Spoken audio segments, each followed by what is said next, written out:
Teman-teman yang dirahmati Allah Subhanahu wa taala, di ayat kedua surat Al-Ankabut Allah menyampaikan sebuah sindiran. Allah nyindir dengan bahasa, emangnya manusia pikir Allah akan biarin aja mereka mengatakan kami telah beriman, sementara mereka tidak diuji. Ini Allah lagi menyindir orang-orang yang selama ini berputus asa setelah beriman, berputus asa setelah berhijrah, berputus asa dan mengeluh setelah bertaubat. Allah lagi nyindir mereka nih. Seolah-olah Allah bilang, kenapa setelah kalian beriman malah kalian masih berkeluh kesah? Kenapa kalian setelah bertaubat malah menjadi ragu kepada Allah? Kenapa kalian setelah berhijrah malah jadi labil? Bukankah harusnya setelah kalian menyatakan kami taubat, kami hijrah, kami beriman, harusnya iman kalian makin mantap? Dan bukti bahwa iman kalian mantap apa? Bahwa ketika kalian diuji, kalian sama sekali tidak goyah. Jadi Allah Subhanahu wa taala seolah-olah mengatakan bahwa ujian adalah tabiat iman. Bahwa ujian adalah tabiat iman. Bisa diuji dengan ujian yang kita tidak suka, bisa juga diuji sebaliknya dengan ujian yang kita suka. Bisa diuji dengan ujian yang sifatnya fisik, bisa diuji dengan ujian yang sifatnya harta, bisa juga diuji yang lebih berat lagi dengan ujian yang sifatnya perasaan. Yang jelas, semuanya diuji. Bisa diuji dengan ujian musibah, bisa juga diuji dengan godaan-godaan dari syaitan yang melalui hawa nafsu kita.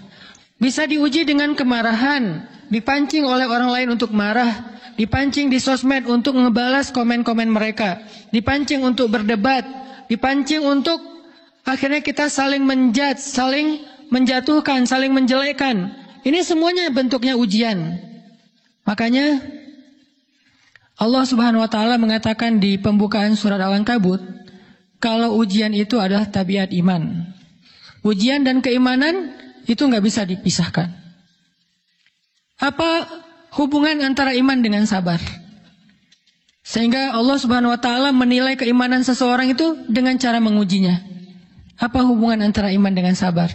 Ternyata ciri yang paling jelas orang yang imannya baik adalah sabarnya.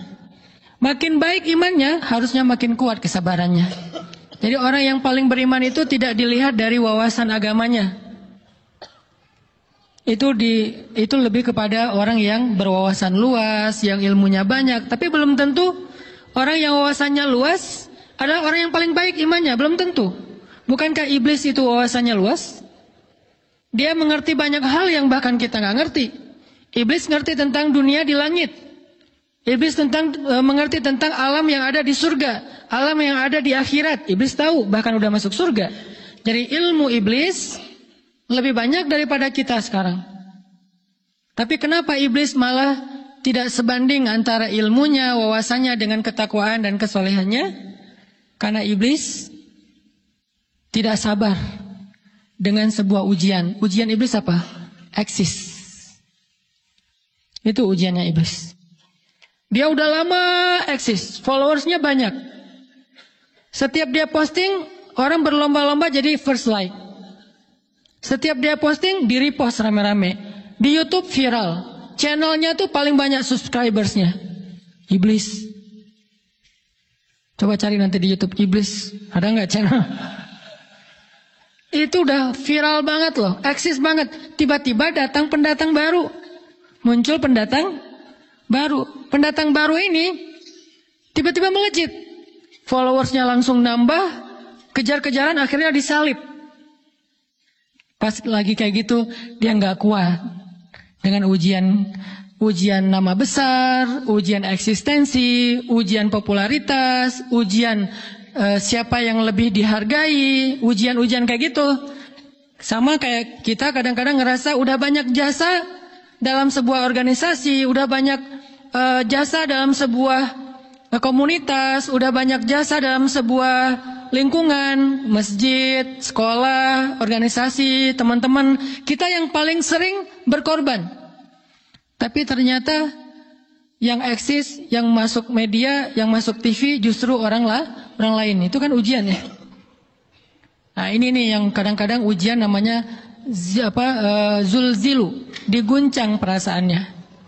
Bukan diuji dengan fisik. Kadang-kadang ujian sakit, capek, lelah, buat kita bisa kita lalui itu dalam sebuah organisasi nih. Kita lagi bikin kegiatan sosial, baksos di sekolah dengan OSIS-nya, dengan rohisnya, di kampus dengan BEM-nya, dengan LDK-nya. Kita bikin acara baksos. Kan effortnya lumayan ya.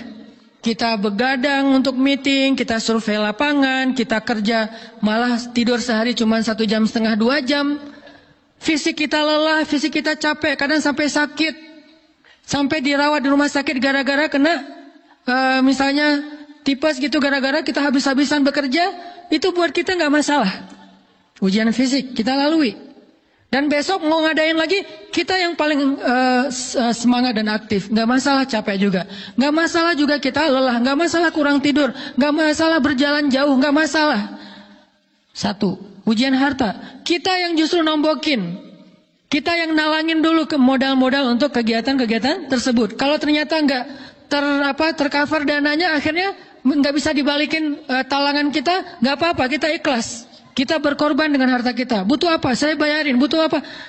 Kita lewatin ujian harta. Tapi begitu ujian perasaan, kita udah capek, lelah, kurang tidur, nombokin, nalangin, habis-habisan. Ternyata teman kita yang jadi ketua panitia ada kadang cuma masalah itu doang. Atau dia yang jadi PR-nya.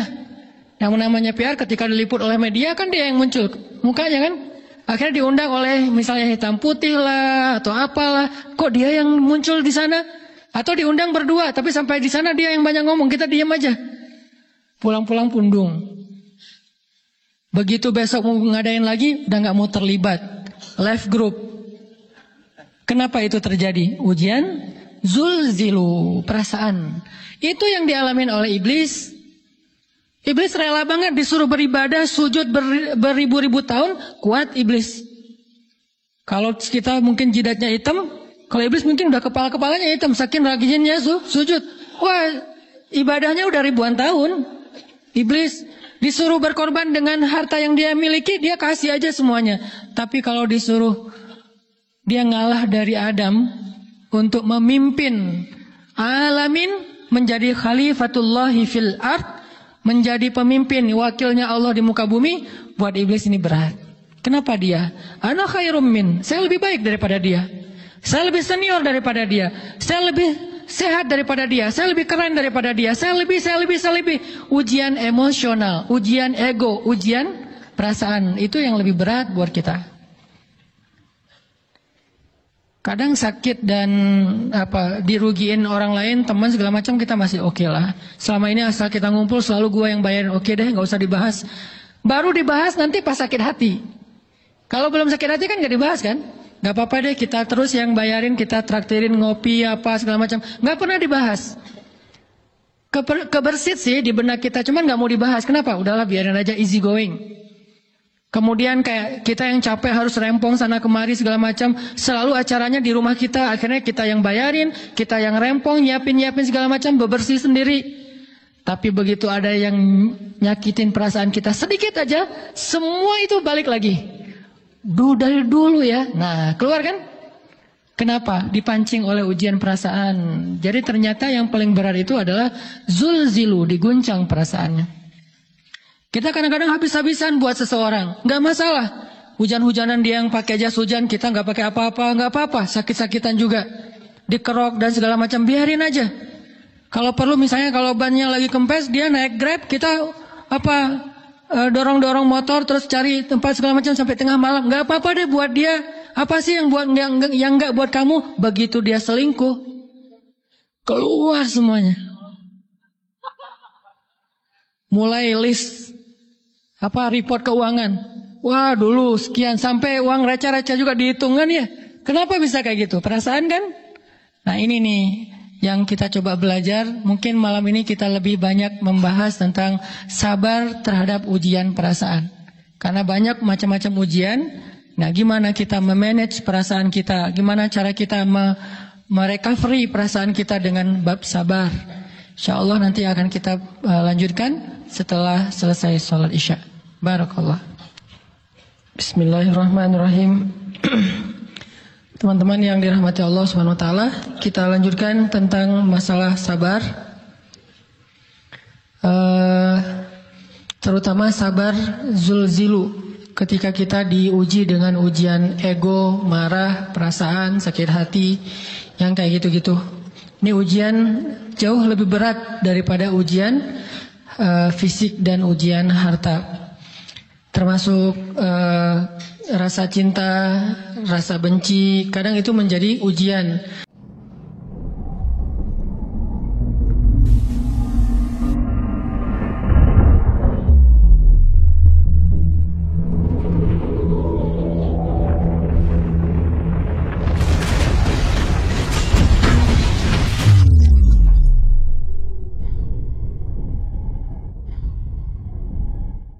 Kenapa ujian bikin kita jadi tidak lagi logis, nggak realistis, dan kadang-kadang mengabaikan hal-hal nilai-nilai yang kita selama ini pegang sebagai satu kebenaran. Kita ngabaikan batasan-batasan syariat. Ini semuanya ujian dari Allah Subhanahu Wa Taala. Sehingga tidak disebut orang yang beriman kecuali ketika Allah Subhanahu Wa Taala melihat dia sabar dalam ujian. Kalau dia nggak sabar dalam ujian, malah di dalam pembukaan surat Al-Ankabut tadi Allah menggolongkan mereka termasuk orang-orang yang munafik. Apa arti yang orang munafik? Orang yang mengaku beriman tapi sebetulnya dia tidak beriman. Apa salah satu buktinya? Dia tidak sabar. Jadi kalau kita mau menilai diri kita mukmin atau munafik, dan ini bukan materi untuk menjudge orang lain, oh ternyata dia itu munafik, bukan. Lagi-lagi konsep kita belajar itu angle-nya untuk diri kita sendiri. Saya sangat tidak merekomendasikan kita belajar untuk mendapatkan kaca pembesar, mencari-cari kesalahan saudara kita. Tapi kita belajar untuk semakin bisa bercermin untuk menemukan aib dan kekurangan diri kita. Jadi semakin kita tahu ilmu agama, semakin kita tahu ayat dan hadis, semakin kita punya cerminan untuk menilai diri kita dan memperbaiki diri kita. Bukan nyari kaca pembesar untuk memperjelas aib-aib dan kesalahan orang lain. Kalau kita pengen menilai diri kita ini orang yang mukmin atau munafik, caranya lihat aja kita sabar nggak nih, terutama dalam masalah emosional, dalam masalah ego, dalam masalah marah, dalam masalah hawa nafsu, dalam masalah perasaan cinta, dalam masalah benci segala macam. Masih bisa nggak kita adil bahkan kepada orang yang kita benci? Adil kepada orang yang kita benci, adil kepada musuh sekalipun. Bahwa jangan sampai kita gara-gara gak suka kepada seseorang, kita berlaku zalim kepada dia. Jangan. Ini berarti kita harus ngelawan ego kita sendiri. Ego untuk memaafkan orang lain, ego untuk bisa melupakan kesalahan orang lain, ego untuk bisa berlapang dada dengan hal-hal yang gak nyaman daripada orang lain. Ini adalah ujian yang paling berat. Di situ kita bisa lihat kita nih mukmin atau munafik. Kalau nggak pernah sabar sama sekali dalam masalah ego, dalam masalah emosional, berarti jangan-jangan kita tergolong di antara orang-orang yang kata Allah wa ma hum bimu'minin. Mereka bukan orang yang beriman. Kata Allah di surat Al-Ankabut, mereka itu adalah wala ya'lamannallahul munafiqin, orang-orang yang munafik, nauzubillah min dzalik.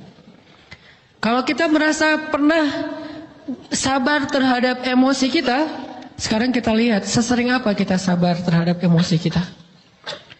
Maka derajat seorang mukmin tergantung tingkat kesabarannya. Ada yang orang sabar hanya kalau disakiti dengan satu kata. Ada yang sabar dengan satu kalimat. Ada yang sabar dengan satu paragraf. Ada yang sabar dibully rame-rame juga dia sabar. Berarti lahum darajatun inda rabbihim. Orang beriman juga bertingkat-tingkat. Dan tingkatan itu tergantung tingkat kesabaran kita dalam menghadapi ujian. Salah satunya ujian emosional kita, perasaan kita. Sehingga teman-teman yang dirahmati Allah SWT, salah satu program kita untuk terus mengembangkan diri, program untuk tumbuh, program untuk memperbaiki diri kita di hadapan Allah itu adalah coba kita program dalam sehari aja, terus kita nilai berapa kali kita berhasil ngelewatin ujian emosional. Bukan cuma marah, termasuk cinta, benci, tersinggung, sakit hati, kayak gitu-gitu. Berapa kali kita bisa berhasil melewati itu dalam sehari. Gak usah seminggu, sehari aja. Di jalan, sama temen, di grup WA, di IG, di Twitter, di mana gitu. Coba kita lihat berapa kali kita bisa menahan diri kita dan bersabar. Bukan berarti tidak respon ya, bukan berarti pasif. Kita bisa merespon tapi dengan cara yang elegan. Kita bisa merespon tanpa harus memperlihatkan emosional yang meledak-ledak. Bukan berarti ketika disakiti orang, dihina dan segala macam kita diam aja. Gak selalu kayak gitu. Kadang-kadang kita perlu merespon untuk mengklarifikasi, tabayun kalau kata orang-orang yang dalam ilmu fikih. Kita harus tabayun. Tapi tabayun dengan marah itu beda. Tabayun dengan mencela itu beda. Sehingga kita mencoba menahan diri berpikir, aduh capek kalau gitu. Tapi kan ini bagian dari pembelajaran. Makin terbiasa kayak gitu, terbiasa elegan, maka otomatis jadi nggak terlalu repot lagi. Kan awal-awal bersikap pengen yang bijaksana, yang elegan, yang dewasa, itu kan kadang-kadang harus diusahain ya.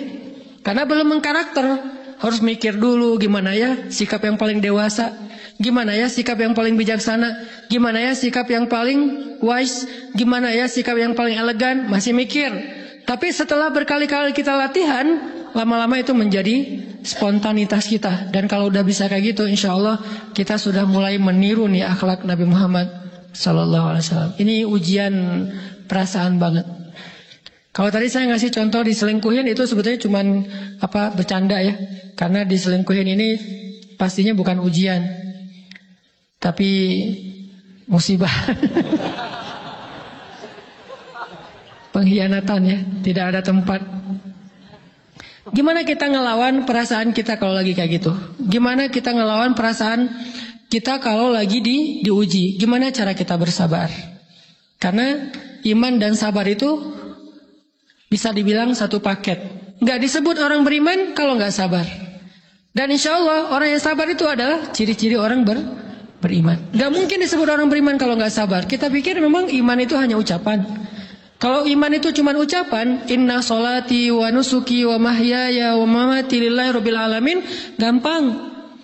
Kalau iman itu cuma ucapan, hasbiyallah wa ni'mal wakil, gampang. Kalau iman itu cuma ucapan la haula wala quwata illa billah, gampang. Kalau iman itu cuma ucapan iyyaka na'budu wa iyyaka nasta'in, gampang. Tapi Allah mengatakan wa ma hum bimu'minin.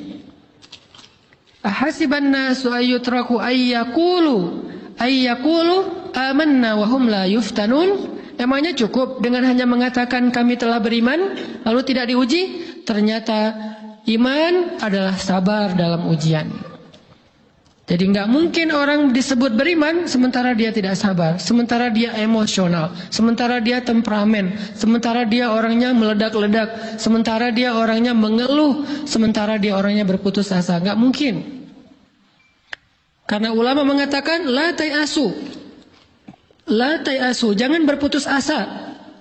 Fa innal ya's laisa min akhlaqil muslim atau mu'min. Karena sesungguhnya keputusasaan bukan di antara akhlak orang yang beriman. Orang yang beriman itu tidak pernah berputus asa. Serumit apapun masalah kita, kalau kita punya yakin sama Allah bahwa Allah ala kulli syai'in qadir, maka kita pasti akan punya harapan. Kalau kita yakin bahwa Allahu Akbar, sebesar apapun masalah kita, Allah lebih besar daripada masalah kita, kan? Bukankah kita mendengar Allahu Akbar, Allahu Akbar? Ada gitu yang lebih besar daripada Allah? Harusnya kita tidak pernah berdoa kepada Allah sambil mengatakan, ya Allah, saya punya masalah besar. Itu sama aja dengan kita ngeledekin Allah. Sama aja kayak kita datang ke teman kita bilang gini, saya mau pinjam duit. Enggak akan banyak kok, saya tahu kamu kalau kebanyakan kamu nggak akan sanggup. Kan nggak mungkin kita ngomong gitu kan ya. Saya lagi banyak hutang nih, saya mau minta tolong sama kamu. Insya Allah saya nggak akan minta seutuhnya. Saya tahu kamu juga kurang duitnya. Saya minta dikit-dikit aja lah. Kan nggak gitu kan cara kita minta tolong. Sama aja kita doa, ya Allah, saya punya masalah besar. Ngomong ke Allah punya masalah besar. Kalau kita ngomong ke manusia kayak gitu wajar. Tapi ke Allah, ya Allah, saya punya masalah kecil nih. Apa? Ada hutang sedikit. Berapa? 100 M. Allah kan ghaniyun, maha kaya. Jadi jangan pernah mengatakan 100 M itu besar di hadapan Allah. Kita ngeremehin Allah banget. Bukankah Allah maha kaya? Jangan pernah mengatakan bahwa musibah kita, ditinggalkan orang yang kita cintai, dibully seluruh dunia, itu besar di hadapan Allah. Bukankah Allah cukup buat kamu, kata kamu? Inna sholati wa nusuki wa mahyaya hasbi Allah ni'mal wakil. Jadi Allahu Akbar. Sehingga kalau kita berdoa, ya Allah, saya punya sedikit masalah. Bukankah Umar pernah mengatakan, ya nafsi, idza daqat alaiki dunya fala taquli ya rabbi indi hammun kabir faquli ya hammun indi rabbun kabir. Wahai jiwaku, kalau kamu merasakan kesempitan, kegalauan, bingung, sakit, jangan pernah kamu mengatakan ya Rabbi, saya punya masalah besar. Tapi katakanlah, wahai masalah, saya punya Rabb yang maha besar. Iman dan harapan, berharap, itu nggak bisa dipisahkan. Iman dan sabar itu nggak bisa dipisahkan. Iman dan berserah diri atau menyerahkan urusannya, tawakul atau kita nyebutnya tawakal, nggak bisa dipisahkan. Bagaimana kita mau menyebut diri kita mukmin sementara kita nggak sabar ketika diuji dengan perasaan? Alhamdulillah kalau kita selama ini masih bersabar dengan ujian fisik. Ujian fisik yang setiap hari kita alamin apa? Lelah, capek. Pulang kerja, pulang sekolah, pulang dari kampus, ngaji. Capek kan? Belum lagi macet-macetan. Belum mandi pula. Dari tadi pagi, dari semalam kurang tidur. Dan segala macam. Lelah, capek, ngantuk. Kadang-kadang sampai drop kesehatan kita. Kita bisa lalui itu. Gak apa-apa, capek-capek juga. Yang penting saya pengen belajar. Jalan nih jauh-jauh, ada yang dari Sumedang, ada yang dari Lembang, ada yang dari Banjaran, dari mana-mana datang pengen ngaji. Jarak jauh nggak apa-apa, macet nggak apa-apa, lelah nggak apa-apa, habis duit nggak masalah. Tapi sampai di sini kesenggol dikit aja sama teman kita dalam ucapan mungkin, dalam ekspresi kadang-kadang kita senyumin nggak dibalas senyum, atau mungkin hal-hal sepele. Itu bikin seolah-olah amal kita yang udah habis-habisan tadi jadi berkurang sampai habis pahalanya. Ujian perasaan. Kadang-kadang datang ke sini nggak ada rasa tidak nyaman sedikit mungkin dengan teman kita atau dengan orang yang di sebelah kita, akhirnya kita merasa tersinggung, akhirnya kayak jadi berlebih-lebihan. Di tangga, di pintu, pas keluar, di tempat wudhu, di mana. Hal sepele sebetulnya, tapi mengganggunya bukan fisik kita. Yang terganggu bukan harta kita, tapi yang terganggu perasaan kita nih, rasa nyaman kita yang terganggu. Seolah-olah hilang semuanya.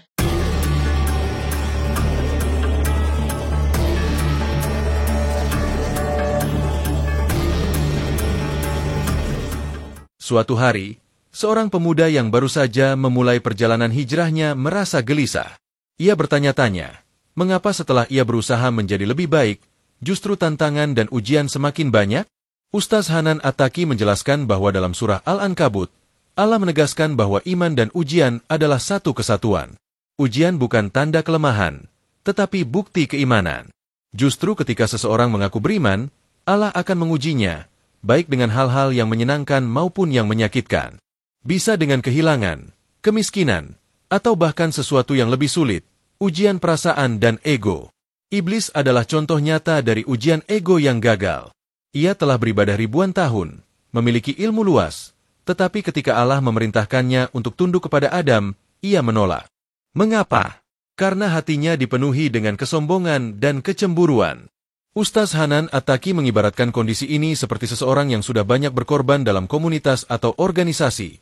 Tetapi ketika orang lain yang lebih baru mendapatkan pengakuan, tiba-tiba muncul rasa iri dan kecewa. Ujian seperti ini lebih sulit dibanding ujian fisik atau harta, karena langsung mengguncang hati dan perasaan. Maka, untuk menjadi mukmin sejati, kesabaran dalam menghadapi ujian hati dan ego adalah kuncinya. Bukan hanya sabar dalam kesulitan fisik, tetapi juga dalam menghadapi rasa sakit hati, rasa tidak dihargai, atau ketika diperlakukan tidak adil. Jika seseorang masih mudah tersinggung, dendam, atau sulit memaafkan, itu bisa menjadi tanda bahwa keimanannya belum benar-benar kuat. Oleh karena itu, daripada mencari kesalahan orang lain, lebih baik setiap ujian dijadikan cermin untuk memperbaiki diri. Sebab, keimanan sejati adalah ketika seseorang tetap adil dan lapang dada, bahkan kepada orang yang ia benci.